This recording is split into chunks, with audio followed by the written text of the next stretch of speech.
photo op being going here.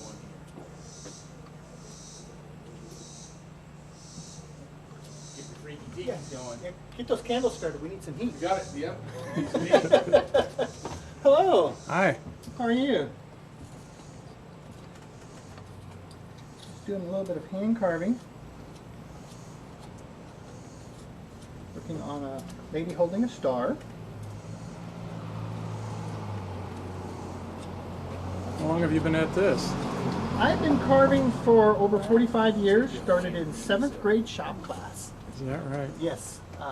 Had a little swan that I did as a project in shop and never stopped carving. So keep doing. I do a lot of patriotic work, as you can tell by the red, white, and blue. Even my witches have red, white, and blue socks on them, so it's kind of in there on ivory piece.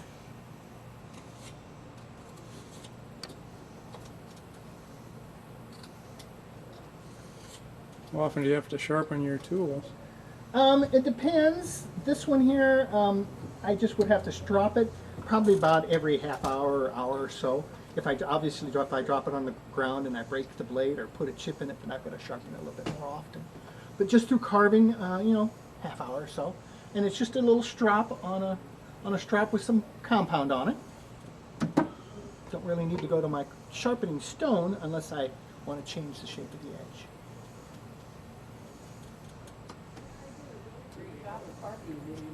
Yeah, it's a fabulous job. It's right by the front door. Beautiful work. Thank you. A lot of the pieces have historic significance.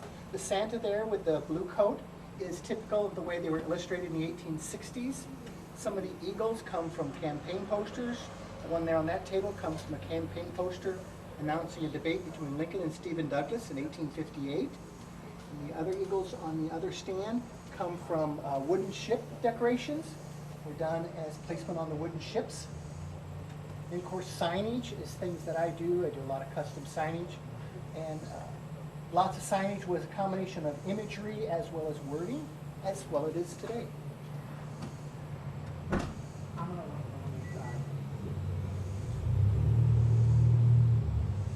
course, since I'm from Illinois, they don't let me out of the state unless I bring a Lincoln carving with me. So I got a Lincoln there and a couple of Lincoln whirligigs. Hello. Yeah, they're Nice. kind of like that.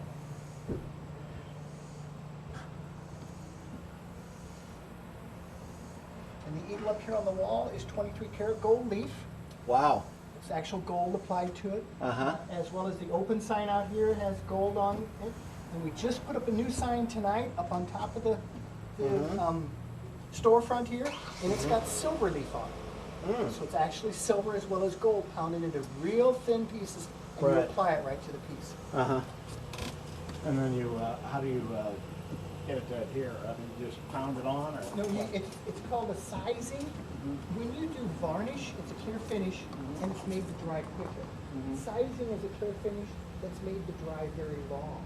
So once it's your relative stickiness, then you apply the gold to it, and it's that stickiness as the size dries that adheres it to it. All right, well, it's good to be here in St. Genevieve, here at Tom and Pat Hooper's place at ASL Pewter, and I'm showing my early American redware. I've got designs from as early as 1600 Staffordshire designs from England, all the way up to about 1850 in America. So I've got a broad array of marbling, slip trailing, sgraffito, which is actually carving through the clay, and a variety of different forms, from medieval style trenchers to jugs, little plates, and candle holders. So it's really fun to be here and to share my work with people who are in a historic town.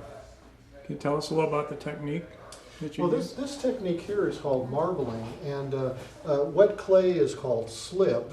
So what I've done here is I had two different styles or two different kinds of slip: a yellow or cream colored slip and a black slip, which is just colored with different minerals. And this was rolled out with a rolling pin where it was flat, and then the slip is actually poured in, and the wooden board is then joggled back and forth until the clay stops moving. It gives it a very organic look. You can't take a brush and brush that on, it'll kind of muddy it. So when that sort of sets up, the whole slab of clay is then turned over onto a wooden mold and pushed down, and you try not to smear any of the wet clay. After a day, you can pop that off, and the edge is still soft, so I take a seashell and just kind of run the seashell around the edge, and that's a style that was, or technique that was done in England in the 1600s to give it a decorative edge. And basically you come up with a nice decorative, what's called a trencher, for serving food on the table. What about the piece next to it, the burr? This style is more typical of a British carved piece from late 1700s. The plate was full of cream colored slip, and you could probably see where the light is reflecting. Those are actually tool marks where I took a little piece of tin and carved away all of the cream colored slip to leave the design in relief. It's a technique called sgraffito, which is an Italian term. It means to scratch. So you're actually scratching away all the clay and leaving the rest of the design. You can see in the bird feather here, actually have some of the marbling like I did on this plate, but he has it there on his wing feathers. This is a different style of technique, where more of a German style as opposed to the British style, where you're scratching through to make the design. This is where you're scratching the background off, and this you're scratching through the design. So you get both techniques, but they were both done from about 1750 to 1850. Where did you learn all these? I taught myself. Did you really? I love history. I always had liked pottery. I took one continuing education class for 5 nights through a local university in southern Indiana just to learn about clay, and when I touched the clay, it was like it sparked some passion in me. And I've been doing this 20 years now, and almost 10 years as a full-time potter. But I love early American redware. I do lots of research in museums. Anytime I can get my hand on a real period piece, I like to hold it. I work with archaeologists to study sherds of pottery. They're broken. You can tell an awful lot by the thickness of a piece and the technique that was used to decorate it. So it's just a passion in me, and it's growing into everything I do. I just love handling clay, and this redware, which is what this is, it gets its name from the fired color of the clay. The high iron content of the clay will turn orangish red. So this whole genre of pottery is known as redware. So that passion comes from this warm style of pottery, and even in low light like we have here, you get this nice warm feeling from the pottery. And I can see where people in the period actually like this style of pottery too. That's fascinating, Tom. Thank you for your time. You're welcome. Thank you. I love sharing it. It's part of my mission. So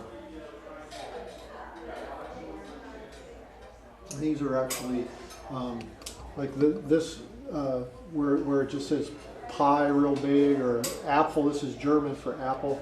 Those are actually done with filling if you can picture a cow's horn like they would use for gunpowder, like a militiaman.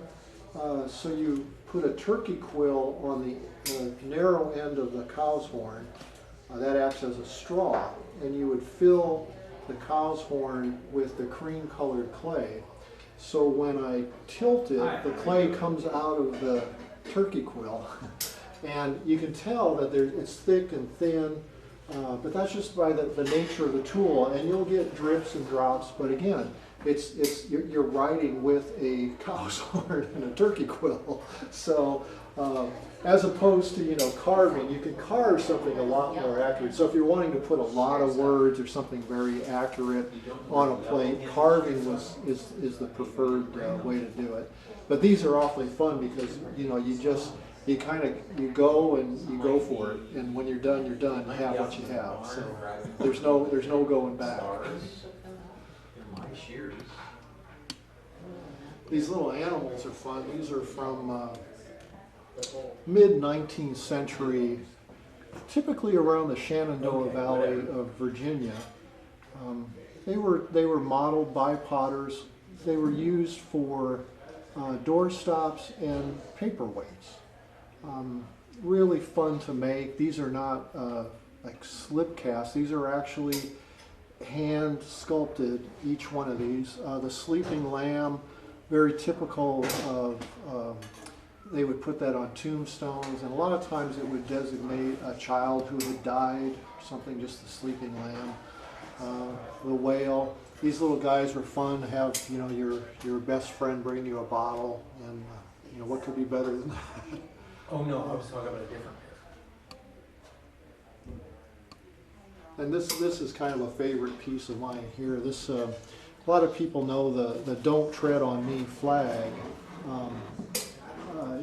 It's known as the Gadsden flag, and I like to bring history to life. So it was fun for me to make a 3D version of that flag. And Gadsden was a congressman from South Carolina who actually gave that flag to the Marine Corps to fly on the first naval vessel, and it flew in the first battle of the Revolutionary War, the Gadsden flag. So it gets its name from the person who gave the flag to the Navy and the Marine Corps.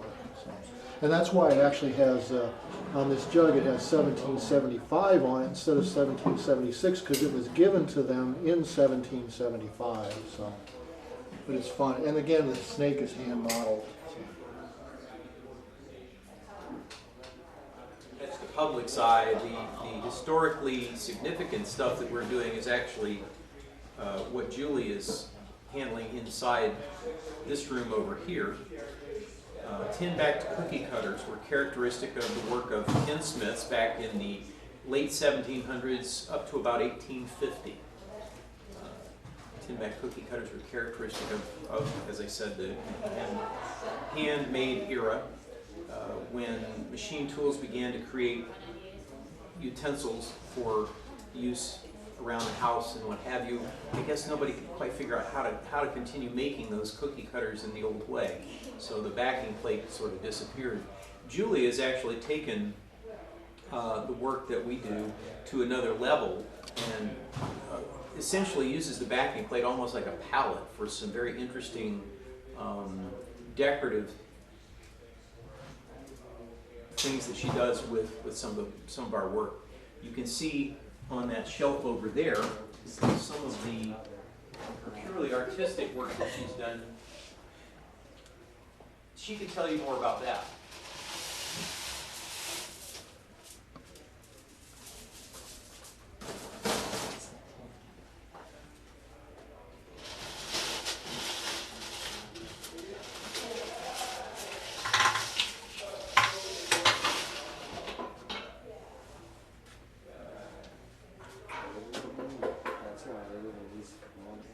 Tin has been traditionally very utilitarian. It keeps steel from rusting. Oh, And of course, I have taken it from, I continue to use tin. It's a popular thing to work with because it's lightweight and it's easy to manipulate, and it solders up fairly easily. But it is not the darling that it used to be, you know, in terms of kitchenware. And so I have tried to take tin and not only put the artistry back into the cookie cutter, but to use tin as a medium for bringing it back into the household in ways that modern families find useful. So you see the decoration for the tree. And I also love quilts. So instead of piecing fabric together, I piece small pieces of tin together to recreate some historical quilt designs. Then I've taken it to the next level and use the same small bits of tin to recreate some Pennsylvania Dutch folk art. So instead of, I suppose if I practiced quilting and painting as much as I've practiced using and manipulating small pieces of tin and wire, I could recreate that. But some of those pieces you may recognize from early American paintings and quilting, but I've recreated them in tin. So marriage of two very old styles of artistry into a new type of art. Do wool applique, it's also called penny rugs, and it's a craft from the 1800s, and they were called rugs but always laid on tops of tables or on tops of beds. Always made out of wool, I use all recycled wool. I get vintage wool and that's damaged textiles, and I wash and dry. So the wool's all clean, and I hand dye quite a bit of it. I look for vintage old patterns, and I do some reproductions of things, and everything is hand stitched. I design everything, I hand cut everything, and each one is unique. If they laid on they were decorative items, as I said, laid on tables. If they laid on beds, they were called bed rugs, and that's where snug as a bug in a rug came from. Is that right? So I do some natural dyeing. That piece, the purple piece over there was done with cabbage, and so each piece might look like a different color, but it's a different batch of wool. And as the dye bath gets less and less color in it, I still add a slight variation. That's what I do.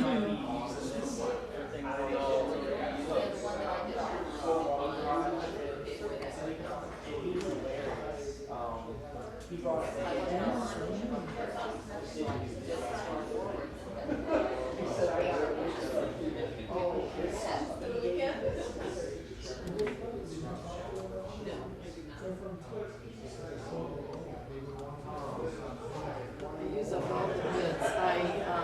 I don't throw anything away. My pillows I stuff with, my scraps of wool, and I cut those all up, and so it's all 100% wool. There's no better fiber than wool. Is that right? It's very, very great stamina. Oh yeah. So that's pretty amazing. No way to find it.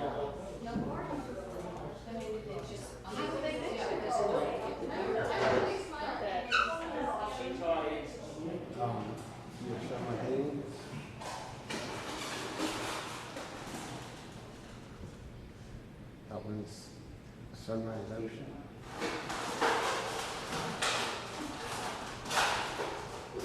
They're all done in oil.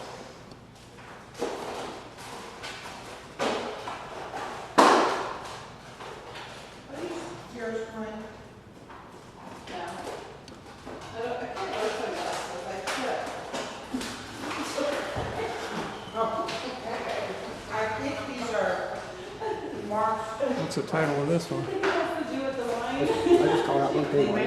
Hang It's calling out to his mates, which are right up there on the rock. on. Oh, okay.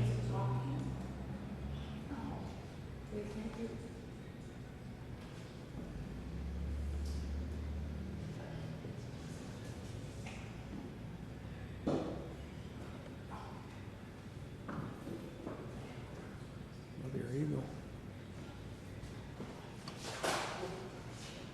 That one's Sunrise Ocean, or Sunset Ocean.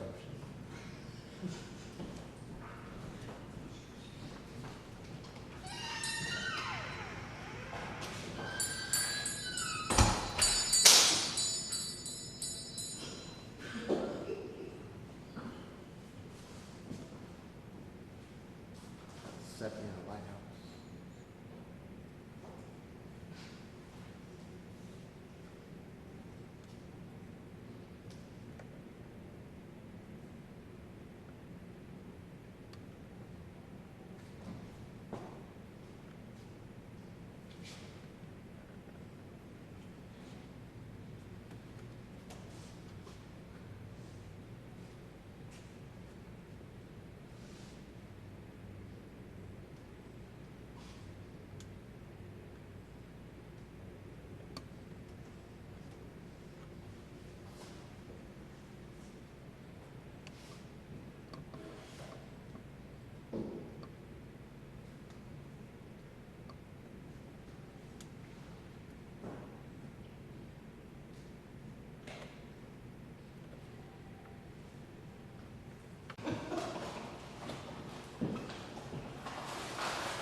about it.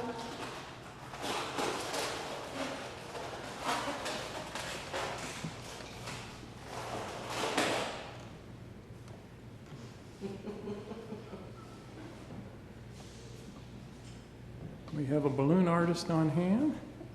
Oh, we can't have that. There you go. Tell us a little bit about your balloon artistry. Oh, I just do it for fun and charity. So that's all I do. Hobby. What if somebody- TwistedGiggles.com. What is it now? TwistedGiggles.com. TwistedGiggles.com. Yes.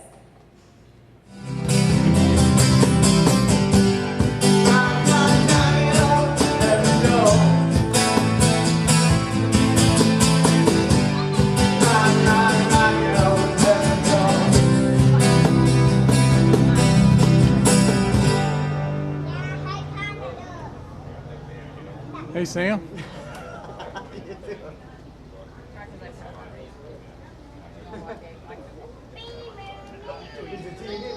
We're on TV. We're on TV. Hello, St. Genevieve. I know. You should be at the Artwalk having a good time. Yeah, if you're not here, you should be.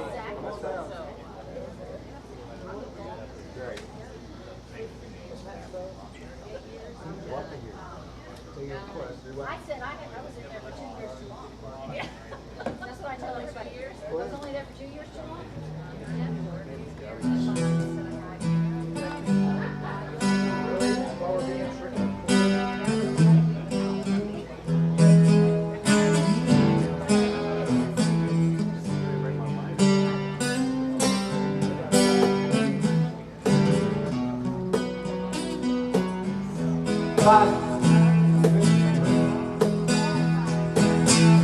Born down from you.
enjoy a lot of nature photography. I got started a little under a year ago, and I have recently been featured in 573 magazine. I enjoy a variety of sceneries, a lot of local work around the 573 area. You will also find some pieces featured in places that I travel, such as Colorado, Gulf Shores, Alabama, just a variety of different scenes. I like to get a little creative with the lighting. I do not use any kind of Photoshop, anything like that with my work. It is all natural, other than editing with lights, with maybe the saturation and the lighting of the photographs, maybe the exposure. I've recently started selling my work again at Whatnots and Oddities. What I really enjoy doing is when someone requests that I come to a location that is a special place for them or that has a lot of meaning for them, they request that I capture that location, that I capture the feeling of that location for them. They like me to kind of savor that moment on film, savor it through photography so that they have that moment on paper. So I like to try to capture the feeling of that moment for them so that they have that to frame and look at on their wall. That's kind of my specialty and what I love to do. What are we looking at here? That is a barn in Bloomsdale, Missouri, off of Hoover Road. And I love to capture photographs of old barns. That one was more of an ornate barn. I love the detail. That one is one that I photographed, and a lot of people have commented over the years that they have memories of having barn dances and attending barn dances when they were very young at that location. So there's a lot of memories associated with that barn. What about up top here? That's actually one that I took recently in Gulf Shores, Alabama, when I was kayaking on an island, watching the sunset. And that was just a moment when I saw a bird, watching the sunset as well. I decided to capture that moment. You always have your camera ready. Yes, I do. I always have it with me. That one again is another barn. That's a snowy scene. I love shooting through all the seasons. So that's a winter scene. I love the lighting in that one, the different colors that shine through the snow. This must be Colorado. That is Colorado. That is near Loveland Pass, Colorado. This one was actually shot in October of 2014 at our local city park, so Pierre Marquette Park in St. Genevieve. When I tell people that, they often don't believe me. They can't imagine where I could have taken that in our city park. Oftentimes it's just a matter of the angle. And it's just along Main Street, actually above one of the ball fields. And it was a beautiful day, beautiful fall day, and the leaves on the tree was turning, and you had the beautiful spread of leaves on the ground right below the tree, and the sun shining through the leaves as well, so it just made for the perfect picture. Okay, the one above is from Pond State Park. I love to get out and hike and just enjoy nature. That day we decided to stack rocks, and after stacking I decided to photograph the work. So that again is just a photograph of rock stacking and enjoying nature. That's great. Okay, this one is Sandy Creek Bridge in Hillsboro, Missouri. A lot of people are familiar with that bridge. That was during the winter. What I really like about that photograph is the way that the trees come together across the top of the bridge. And then the one right below that is the St. Genevieve Brewery. It was taken very recently. And It's being rehabbed right now? yeah, from what I understand, it is being rehabbed. So I'm not sure how much longer it's going to look like that. And up top? That is actually from a local farm out in Bloomsdale, Missouri. Right at sunset, taken a little over a week ago. And although that looks like a lake next to the barn, because of all the rain that we've had and all the flood waters, that's actually from all of the water that's out. It's a cornfield that's flooded. And the Southern Hotel. And the Southern Hotel.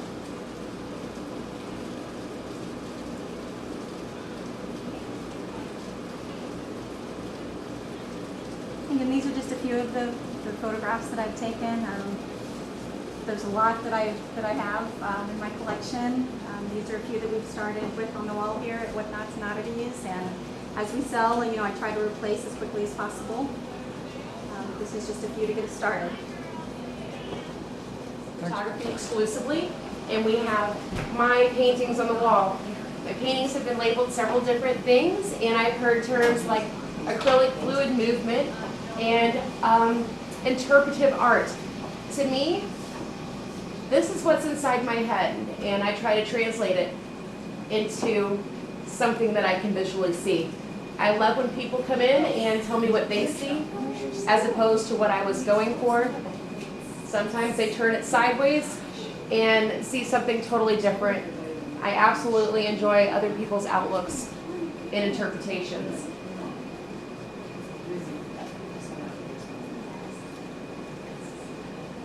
In the middle of our store, you'll notice we have this big giant shelf with all these glasswares on it. Any of the bottles on here have been upcycled from Cave Vineyard. 97% of the purchase price from these items goes towards our funding of helping the less fortunate. I lived in the inner city and for over 20 years, and my husband and I have been helping the homeless and those in need for most of my adult life. And when I moved home to St. Genevieve, I realized more than ever that not everyone has a St. Genevieve to go home to. We're all three disasters from being homeless or put out of our existing surroundings. So this is a very important project in our store for us. This is where my heart is. As much as I love painting, helping people and making people smile is very important to me.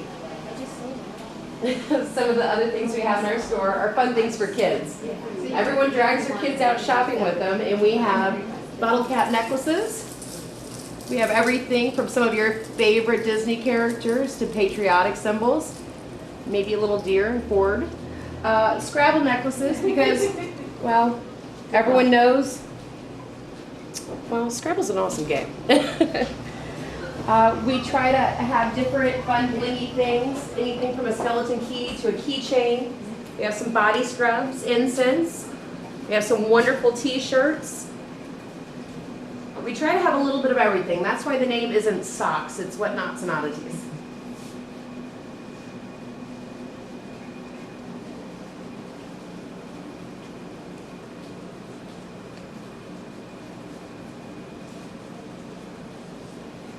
So you'll see that we have some flip-flops that are done by Mickey Ketting, one of our local volunteers that gets up and walks around town dressed up in French colonial wear. Everyone knows who Mickey is. She always has a smile on her face and knows a lot about history.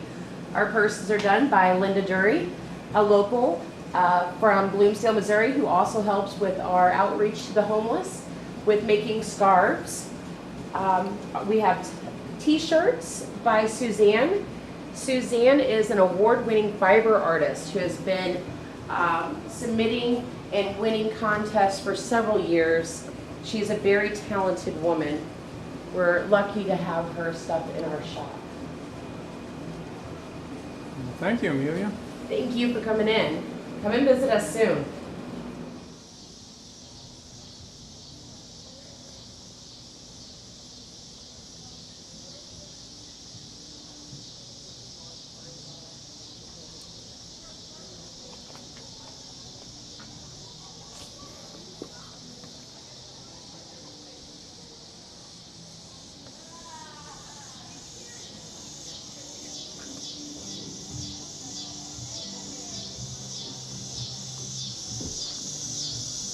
And what our hope is to bring a little bit of fun, color, and trend to St. Genevieve. We have a variety of clothing, variety of sizes. What we've tried to do is keep our clothing price points at around $25 or less. We do also carry a variety of purses and wallets that range in price anywhere from about $8 on up to about $45. We also have shoes, hats. One of the great things, and people they love this, is we do have purses that you can embroider. So we've definitely found the Valley colors, and we're looking for the St. John colors, but you can take them and get them embroidered. And one of the big things that we're aiming to do is to bring in consistently changing products, so that when you come in today, it'll look different in a week and a half. And so far, we've been open about 5 weeks. So far, that's been the thing. We've placed several different orders, and we're going to order a bunch of new things for Jour de Fête.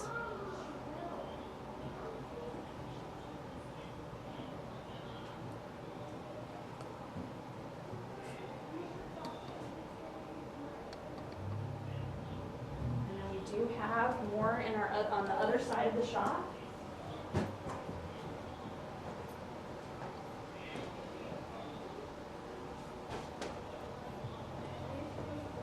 Everybody needs a hat in this type of weather. I know, right? exactly. And they're fun, they're happy hats. And we were desperately needing something for the wall. So the hats, my sister said, I'm gonna hang the hats. So it Great worked out idea. really, really well. And one of the great things too that we're going to be doing is as folks come in and if they have suggestions, Elizabeth's great, she kind of logs in the suggestions that folks have, and if she receives enough of kind of the same idea, same wish, she'll look for it and she'll try and bring it in so that we can continue to be the place that the folks in St. John want to come to for their clothing or hats or shoes or whatever it might be that they would need.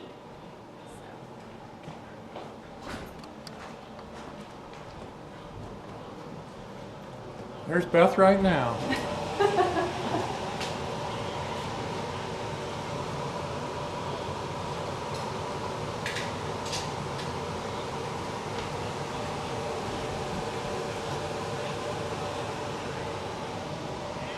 One of our favorite things is our magnet wall too. Folks love them, and all the magnets have a little bit of an attitude, so that's kind of fun.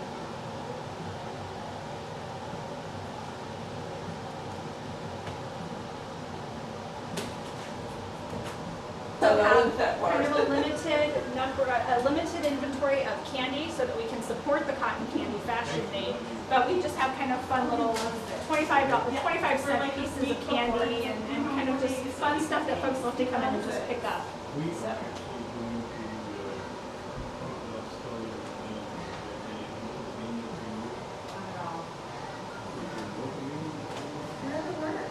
I'm here with Carol Design, so yeah, no, whatever works.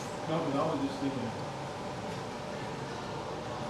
Oh, this is where the kids go, huh? This is exactly where the children go. Actually, it's amazing the number of adults that go there. They beeline it, and then they see the Swedish fish, and that must evoke some sort of a childhood memory, because the number of adults that run in and say, "Oh my gosh, you have Swedish fish," and then they'll just buy handfuls of them. So. That's great. We'll be just a little cooler, probably too. So that's perfect. So we didn't do anything. Yeah. I agree. Thank you. And you know.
cypress knees. My mother paints these. She gets these from Louisiana and Florida. She takes them home and she boils them, strips all the bark off of them, and then each cypress knee takes on the personality as she paints it. She goes by the humps and she paints the face first to get the personality, then adds the rest. They're all different shapes. Yep, No we two have the some same. in the window that's not painted. It's the raw wood and they're shellacked. There's some small ones here. And we have some that's a mix of the raw wood with the painting. Some of them she does that's green. She kind of does some of them as St. Patrick. She'll be here as your defect, and she's going to have some that look like witches and ghosts for Halloween. Those are really neat. She puts the moss from the trees on the witches' hair. They're really neat looking. Everyone's unique. Very unique. You'll not see two that are alike. What about over here? Over here we have seashells that we collect from about every corner of beach in Florida. My sister lives in Orlando. My mom lives in Ocala. And we collect these all together. We take them home and we bleach them and clean them up. And then we all take turns painting them. These are painted by different people of the family. These longer ones that are here and down here are oyster shells. Oh, okay. Then we have some really big ones over there that she paints on. These we get from Caladesia Island, which is a little north of Tampa.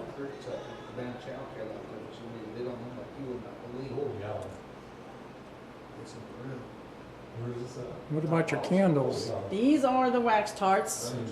We have 12 in a bag here, and then we do the clamshells. I also make sand candles. I don't have any out here right now, but it's wet sand that I make a hole in. I pour the wax, and when the wax hardens, I pull them out of the sand. So each candle is handmade. I don't use a standard slick mold. And whenever I pour candles and then pull them out of the sand, all the holes are destroyed, so I have to start over again. It's time consuming, but it's fun. I love it. And we make homemade soaps. This is one of them. This is red lager soap. I make soap out of different flavors of beer or wine. And then we make herbal soap. I have one that's called Wicked Itch. It's for poison ivy.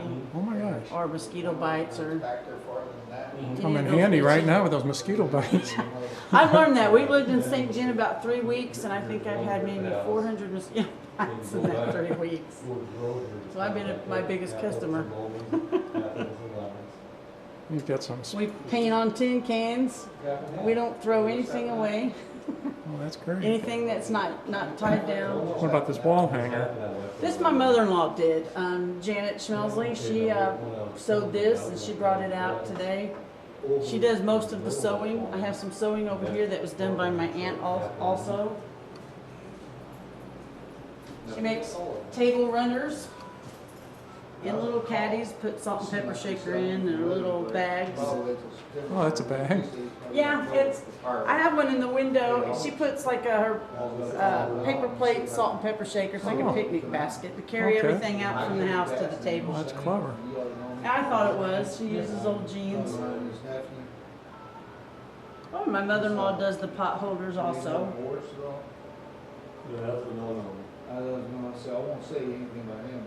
And we have the oil paintings.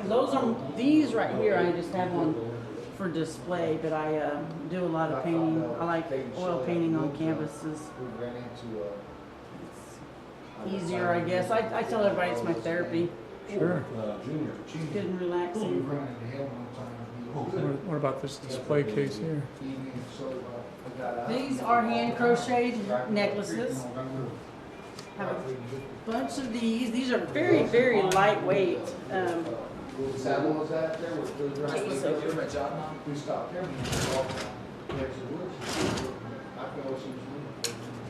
They're really lightweight. And they look very pretty on. We have 20 different types of these. And we make some charms out of the shells to go on some of them also.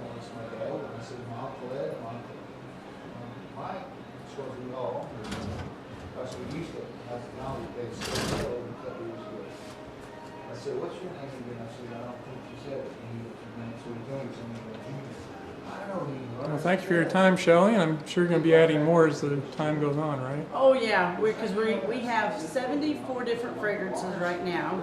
That's the sand candles, the tarts with the bags of 12, the clamshells, and the 1 ounce tart. So this will be pretty full.